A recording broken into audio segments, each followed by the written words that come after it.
चर्चा करेंगे कि व्यावसायिक समाज कार्य को लेके कितने शब्द हैं जो उनके लिए पर्यायवाची के रूप में प्रयोग किए जाते हैं, और साथ ही साथ कितनी भ्रांतियां हैं जो व्यावसायिक समाज कार्य को लेके समाज में उत्पन्न है।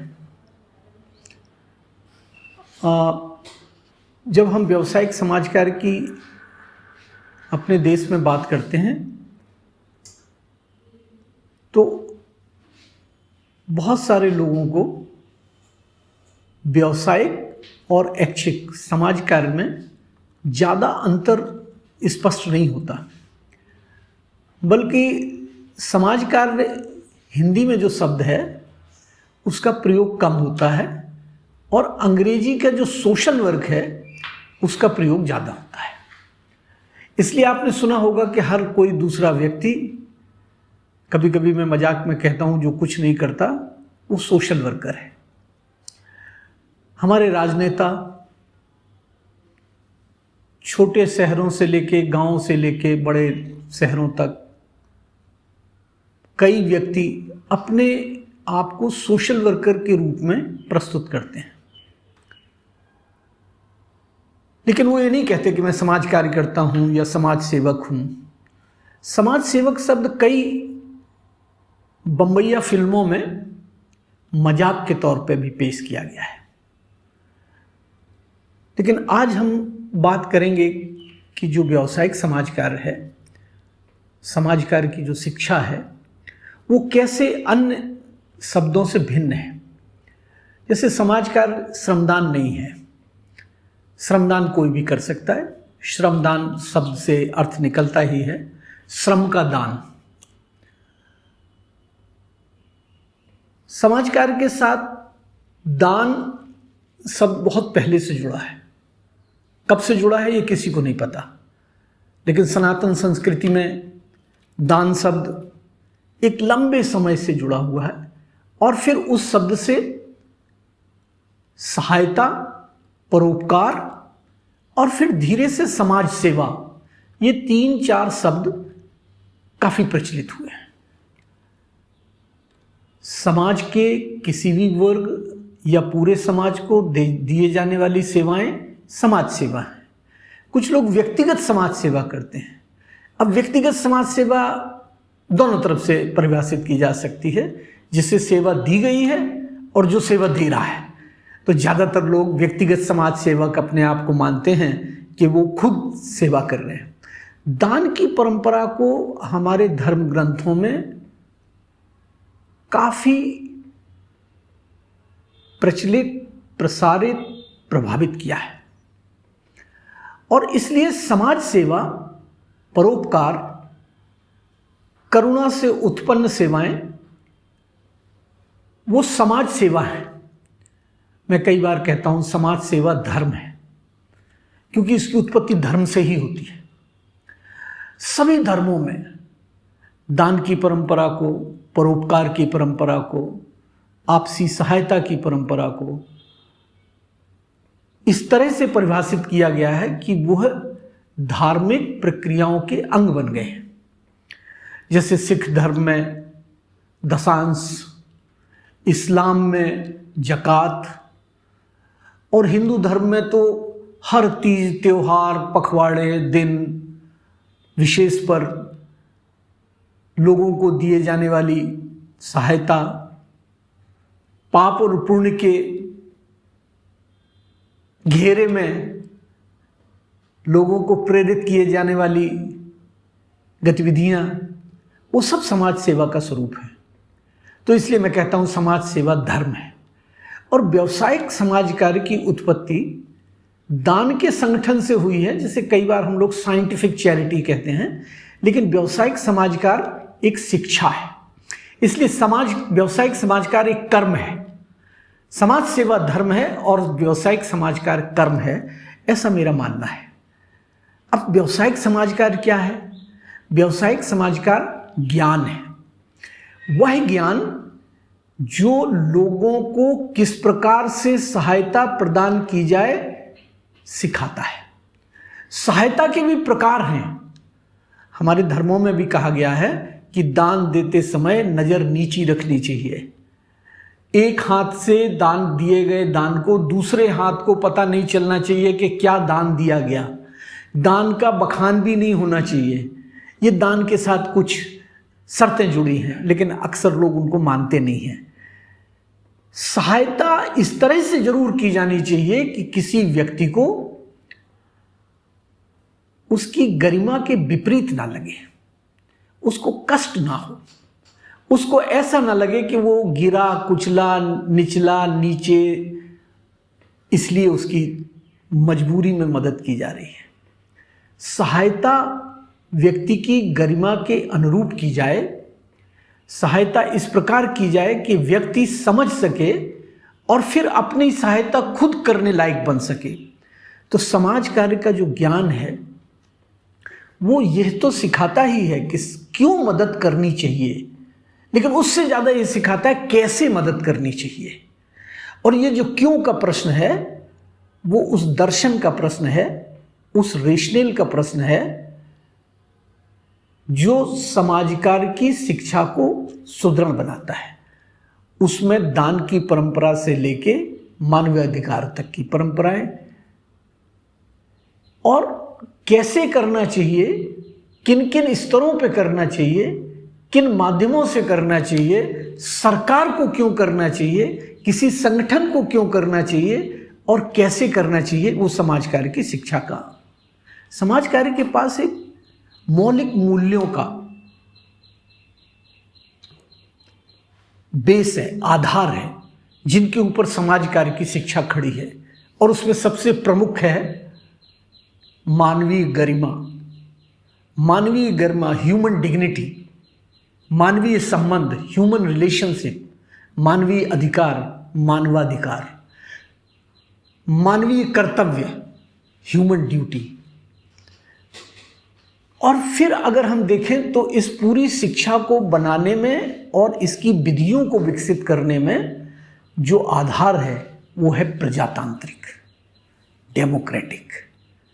वो डेमोक्रेसी के, डेमोक्रेटिक सिस्टम के वो मूल्य समाज कार्य की आधारशिला हैं। और इसी से उत्पन्न होती हैं वैज्ञानिक विधियां। वैज्ञानिक विधियों का मतलब है ऐसी विधियां जिनका बार बार परीक्षण किया जा चुका है और उस परीक्षण पर वो खरी उतरी हैं, तभी उनको विधि का दर्जा मिला है। तो कुछ प्रमुख विधियां, कुछ सहायक विधियां जो समाज कार्य के इस पूरे मिशन को, जो व्यक्तियों को उनकी समस्याओं में, उनके विकास में, समाज में परिवर्तन लाने में, समाज के विकास में, समाज के कल्याण में, सबके विकास में मदद करता है। तो सर्वोदय की परंपरा से लेके अंत्योदय तक की परंपरा तक समाज कार्य भारत के परिप्रेक्ष्य में इसलिए महत्वपूर्ण है कि ऐसी शिक्षा, ऐसा प्रशिक्षण जो सामाजिक सरोकारों के नज़दीक हो और घिरा हुआ हो, जो सामाजिक समस्याओं को सुलझाने के लिए व्यक्तियों को तैयार करता हो, तो सोशल वर्क एजुकेशन, समाज कार्य शिक्षा इस देश में पिछले 80 वर्षों से लगभग और ज़्यादा 86 वर्षों से यह सतत प्रयास कर रहा है कि किस तरह से अभ्यासरत शिक्षा पैदा की जाए। अभ्यासरत शिक्षा का मतलब ऐसी शिक्षा जिसका प्रयोग किया जा सके, न केवल वो किताबी ज्ञान रहे। कैसे उनके माध्यम से हस्तक्षेप किया जा सकता है और व्यक्तियों की जिंदगी में परिवर्तन लाया जा सकता है। कैसे उस हस्तक्षेप के माध्यम से लोगों की समस्याओं का समाधान किया जा सकता है। तो बहुत सारे शब्दों का जो प्रचलन है वो सब अलग अलग हैं। जब हम प्रोफेशनल सोशल वर्क की बात करते हैं तो हम एक ऐसी शिक्षा, एक ऐसे प्रशिक्षण की बात करते हैं जो वैज्ञानिक रूप से स्वीकृत है। विश्व के 125 देशों में यह शिक्षा प्रदान की जाती है। सोशल वर्क 125 से ज़्यादा देशों में पढ़ाया जाता है और बहुत सारी जगह पर तमाम सारे क्षेत्रों में व्यक्तिगत स्तर से लेके सामाजिक परिवर्तन के स्तर तक लोग कार्यरत हैं। सामाजिक नीतियां भी बनाने में यह समझ काम करती है, सामाजिक क्रिया का महत्वपूर्ण काम करती है, सामाजिक प्रशासन के लिए यह शिक्षा लोगों को तैयार करती है। और तो और यह सारी शिक्षा रिसर्च के साथ जुड़ी हुई है, यानी प्रैक्टिस, रिसर्च, एजुकेशन। इस ट्राइएंगल में कि शिक्षा को प्रयोग में लाया जाए, प्रयोग में शोध हो, शोध से नवीनीकरण फिर शिक्षा में जोड़ा जाए, तो प्रैक्टिस बेस्ड रिसर्च और research based practice, education, research और प्रैक्टिस, ये समाज कार्य है।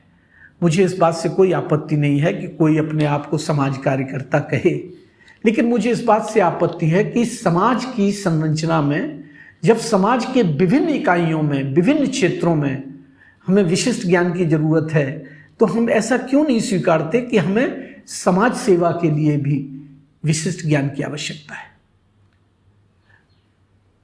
करुणा का होना, दया का होना, भावनाओं का होना, उस प्रवृत्ति का होना जरूरी है, लेकिन उसके साथ हम जिनकी मदद कर रहे हैं उनको कैसे मदद की जाए कि वो अपने आप को दीनहीन, निरीह न समझने लगें, वो भी आवश्यक है। सरकार अक्सर जब बजट बनाती है तो व्यवसाय से जुड़े हुए लोगों से, वित्त से जुड़े हुए लोगों से, तकनीक से जुड़े हुए लोगों से, कृषि क्षेत्र से जुड़े हुए, समाज के तमाम क्षेत्रों से जुड़े हुए लोगों से सलाह मशवरा करती है। तो समाज के जो क्षेत्र हैं, जो सोशल सेक्टर है, उससे क्यों नहीं करती? क्या सोशल सेक्टर अपने आप में इतना महत्वपूर्ण नहीं है सरकार की नजरों में? तो क्या वैज्ञानिक शिक्षा और जो शिक्षा प्रणाली की हम बात कर रहे हैं वह यह इंगित नहीं करती कि हमको अपनी नीतियां बनाने के लिए विशेषज्ञों की आवश्यकता है? तो उन सब पदों पर, उन सब जगहों पर, उन सब संवैधानिक और प्रशासकीय पदों पर जो समाज कार्य के किसी भी क्षेत्र से जुड़े हुए हैं, महिला कल्याण, बाल विकास, युवा विकास, विकलांग विकास, कहीं से भी जुड़े हुए हैं, उनके लिए हमको प्रशिक्षित, शोधपरक, अनुभवी विशेषज्ञों की आवश्यकता है। और समाज कार्य को सोशल सेक्टर के लिए यह माना जाना चाहिए कि यह वही शिक्षा प्रदान करती है जो तकनीकी क्षेत्र के लिए एक इंजीनियरिंग कॉलेज करता है, चिकित्सा क्षेत्र के लिए एक मेडिकल कॉलेज करता है, केयर क्षेत्र के लिए नर्सिंग कॉलेज करता है। उसी तरह से सोशल सेक्टर के लिए जो मानव संसाधन है, जो नीतियां हैं, जो प्रशासकीय कार्य हैं, वो व्यावसायिक समाज कार्य करता है। अब आप पूरी तरह से मेरी बात से सहमत होंगे कि हर वो व्यक्ति जो कुछ भी करता है वो अपनी नज़र में सोशल वर्कर हो सकता है, लेकिन शिक्षा के इन पैमानों पर शायद हम उसे यह दर्जा ना दें। आने वाले भविष्य में मुझे पूरा यकीन है कि आने वाले 2 दशक में समाज कार्य भी अन्य देशों की तरह उस स्तर पर पहुंचेगा और उसे राजकीय मान्यता प्राप्त होगी जो किसी भी व्यवसाय के को मिली हुई है। आज बस इतना ही। आपको यह एपिसोड कैसा लगा हमें ज़रूर लिखें। आप हमारे साथ जुड़े रहें, हमें लिखते रहें, बताते रहें कि आप क्या सुनना चाहते हैं, क्या समझना चाहते हैं। बहुत बहुत धन्यवाद।